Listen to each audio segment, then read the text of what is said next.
اعوذ باللہ من الشیطان الرجیم۔ پناہ مانگتا ہوں میں اللہ کی شیطان مردود سے۔ بسم اللہ الرحمن الرحیم۔ شروع اللہ کے نام سے جو بڑا مہربان نہایت رحم والا ہے۔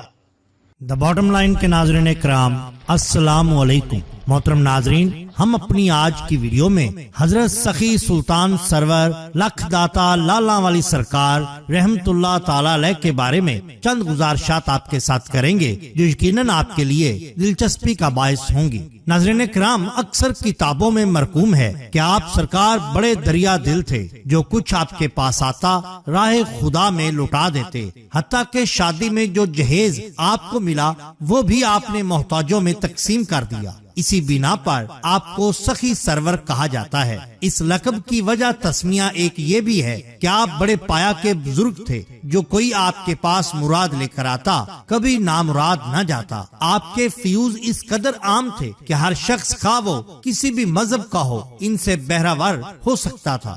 آپ کو لکھ داتا اس لیے کہا جاتا ہے کیونکہ لکھ داتا کا مطلب ہے لاکھوں دینے والا۔ H.A. روز ایڈورڈ اپنی کتاب میں لکھتے ہیں کہ یہ آدمی لاکھوں دینے والا تھا جو غیر معمولی طور پر فیاض اور سخی ہو۔ چونکہ حضرت سخی سرور لوگوں کی دینی اور دنیاوی دونوں مرادیں پوری کیا کرتے تھے، اس لیے آپ کو لکھ داتا کہا جاتا ہے۔ منشی حکم چند لکھتے ہیں حضرت سخی سرور کا یہ لقب لالا والا اس لیے مشہور ہے کہ زمانہ سابق میں آپ کی خانقاہ پر کچھ لال تھے۔ H.A. روز نے تحریر کیا کہ لالا کا مطلب ہے ہیرے والا۔ کہا جاتا ہے کہ نادر شاہ نے 2 قیمتی ہیرے آپ کی خانقاہ پر چڑھائے تھے۔ نیز سلطان زمان شاہ نے جو کچھ جواہرات خانقاہ کی نظر کیے تھے، اسی بنا پر حضرت سخی سرور کو لالا والی سرکار کا لقب دیا جاتا ہے۔ حضرت سرکار سخی سرور رحمت اللہ تعالی علیہ کے عقیدت مندوں میں ناظرین کرام بہت سے لوگ نظر آتے ہیں جو برصغیر پاک و ہند خصوصاً پنجاب کے کم و بیش ہر شہر اور ہر گاؤں میں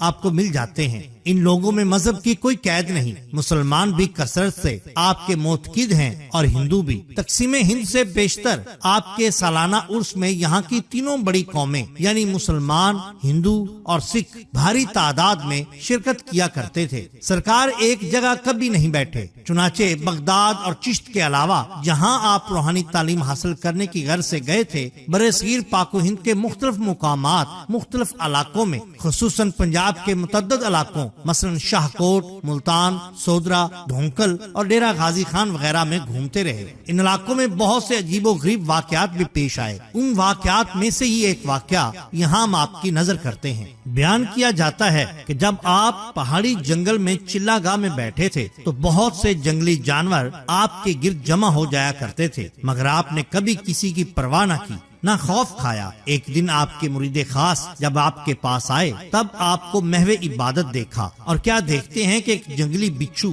جو کہ بہت بڑا ہے آپ رحمت اللہ تعالی علیہ کی قمیض کی آستین سے داخل ہوتا ہے، جسم سے گزر کر دوسری آستین سے نکل جاتا ہے۔ مرید یہ تماشا دیکھ رہے تھے۔ کچھ دیر بچھو یوں ہی کرتا رہا، پھر خود ہی جدھر سے آیا تھا ادھر کو لوٹ گیا۔ سرکار نے نہ اس کو پکڑا اور نہ اس سے خوف کھایا۔ ایسے ہی ایک بار چند ہندو یاتریوں کا گروہ پھرتا پھراتا اس طرف آ نکلا جہاں پر آپ چلا گاہ میں تھے۔ انہوں نے آپ سے کہا، سن یہاں کیوں بیٹھے ہو؟ سرکار نے فرمایا، تم جیسے لوگوں کو خیر بات کہہ کر یہاں آ بیٹھا ہوں۔ کہنے لگے، یہاں کیا کرتے ہو؟ فرمایا، اپنے خدائے لم یزل کی عبادت کرتا ہوں، دھیان ادھر ادھر نہ بھٹکے اس لیے یہاں ویرانے میں آ گیا ہوں، مگر تم لوگ پھر یہاں آ گئے۔ ہندو یاتری بولے، یہاں تم کو کھانا کون دیتا ہے؟ بھوکے مر جاؤ گے۔ فرمایا، یہاں میری موت آ سکتی ہے کیا؟ بولے، ہاں، موت ہر جگہ آ سکتی ہے۔ فرمایا، جب موت آ سکتی ہے تو روٹی بھی یہاں آ سکتی ہے، جو مجھے موت دے سکتا ہے وہ مجھے زندگی بھی دے گا۔ کہنے لگے، یہاں عبادت کرتے بھی ہو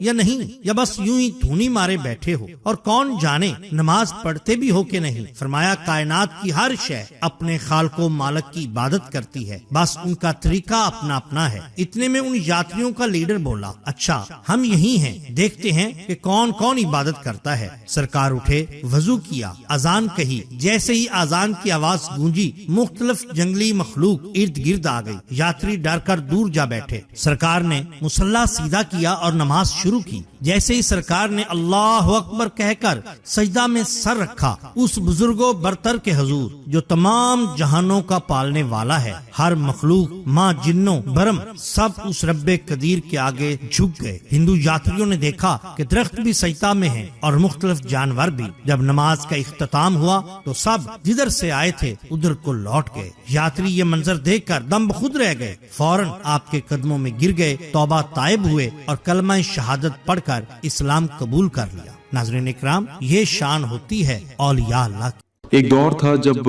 پنجاب کی دھرتی پر ظلم اور اندھکار کا راز تھا۔ لوگ جنوں، بھوتوں اور تنتر منتر کے ڈر میں جی رہے تھے۔ اسی زمانے میں ایک علاقہ تھا نیلی بار، جہاں ایک خطرناک دیت جن نے اپنا ڈیرا جما رکھا تھا۔ ہر رات وہ لوگوں کے گھروں میں تباہی مچاتا، بچوں کو ڈراتا اور سامان غائب کر دیتا۔ لوگوں نے کئی پیر فقیروں سے مدد مانگی، مگر کوئی بھی اس دیت کا مقابلہ نہ کر سکا۔ آخر میں لوگوں کی آخری امید بن کر آئے حضرت سلطان ساکھی سرور رحمۃ اللہ علیہ۔ حضرت کی روحانی طاقت حضرت سلطان ساکھی سرور، جن کا اصلی نام سید احمد سلطان تھا، اللہ کے ایک ولی تھے۔ ان کا پیغام تھا، جو اللہ پر بھروسہ کرتا ہے وہ ہر ڈر سے آزاد ہو جاتا ہے۔ جہاں بھی وہ جاتے وہاں امن پھیل جاتا، لوگ ان کے ہاتھوں سے شفا پاتے، بھوکوں کو کھانا ملتا اور ظلم کو منہ کی کھانی پڑتی۔ جب حضرت تک نیلی بار کے دیتے کی بات پہنچی تو انہوں نے اپنے مریدوں سے کہا، جب اندھیرا حد سے بڑھ جائے تو روشنی خود چل پڑتی ہے، چلو اس دیتے سے مقابلہ کرتے ہیں۔ دیتے کا علاقہ، نیلی بار کا علاقہ گھنے جنگلوں، پرانی گفاؤں اور ڈراؤنی آوازوں سے بھرا ہوا تھا۔ ہوائیں ہر وقت چیختی تھی۔ کہتے ہیں اس دیتے کی آنکھوں میں آگ جلتی ہے اور اس کی آواز پتھروں کو بھی ہلا دیتی ہے۔ حضرت نے وضو کیا، نماز ادا کی اور ایک لکڑی کی چھڑی لے کر دیتے کے علاقے کی اور روانہ ہوئے۔ پہلا مقابلہ۔ ڈر کے سائے میں رات کا سمے تھا، ہر اور سناٹا اور عجیب سی سسراہٹ۔ ایک پرانی گفا سے اچانک دیتے کی ڈراؤنی چیخ سنائی دی۔ زمین کانپ اٹھی، دیتے باہر نکلا، 10 ہاتھ لمبا۔ میں ہزاروں سالوں سے یہاں راج کر رہا ہوں، تیری روحانی طاقت میرا کیا بگاڑے گی؟ حضرت نے زمین پر ایک دائرہ کھینچا، قرآنی آیتیں پڑھی اور اس دائرے میں کھڑے ہو گئے۔ دیتے نے بجلی کا گولا پھینکا، لیکن وہ گولا دائرے کے پاس پہنچتے ہی ہوا میں غائب ہو گیا۔ دوسرا مقابلہ، جادو بنام روحانیت۔ اب دیتے کو احساس ہو گیا کہ یہ کوئی عام انسان نہیں بلکہ اللہ کا ولی ہے۔ اس نے ہوا میں اڑ کر حضرت پر حملہ کیا، مگر حضرت نے یا قہارو یا جبارو کا وظیفہ پڑھ کر اپنی چھڑی گھمائی۔ ایک روشنی کی لہر پھیلی اور دیتے نیچے گر پڑا۔ پھر وہ اٹھا اور بولا، تیرے جسم کو راکھ کر دوں گا۔ حضرت نے کہا، تو اللہ کی مخلوق ہے، اگر توبہ کرے تو رحمت کا دروازہ کھلا ہے۔ دیتیہ پل بھر کے لیے ٹھٹک گیا۔ حضرت کی آنکھوں میں ایسا نور تھا جو اس کے دل تک اتر گیا، لیکن پھر اس کا گھمنڈ جاگ اٹھا، میں کبھی نہیں جھکتا۔ آخری مقابلہ، سچائی کی جیت۔ اب حضرت نے ہاتھ اٹھا کے دعا کی، یا اللہ اس کے گھمنڈ کو توڑ اور اپنے حق کی قدرت دکھا۔ اچانک بادل گرجے، زور کی آندھی چلی۔ دیتے نے آخری بار حملہ کیا، لیکن حضرت نے آیت الکرسی اتنے جوش سے پڑھی کہ چاروں طرف روشنی ہی روشنی پھیل گئی۔ دیتے چلایا، یہ کیا ہے؟ میرا جادو جل رہا ہے، میری طاقت ٹوٹ گئی۔ وہ زمین پر گر پڑا اور روتے ہوئے کہنے لگا، مجھے معاف کر دو، میں تنتر منتر کا غلام تھا، مجھے آزاد کرو۔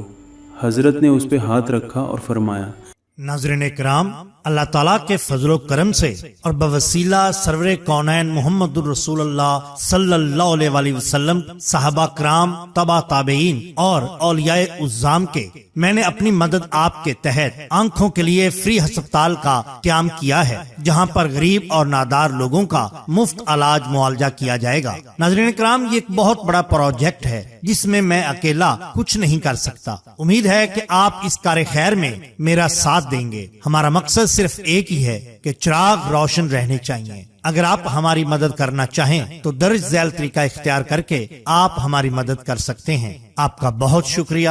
اللہ حافظ۔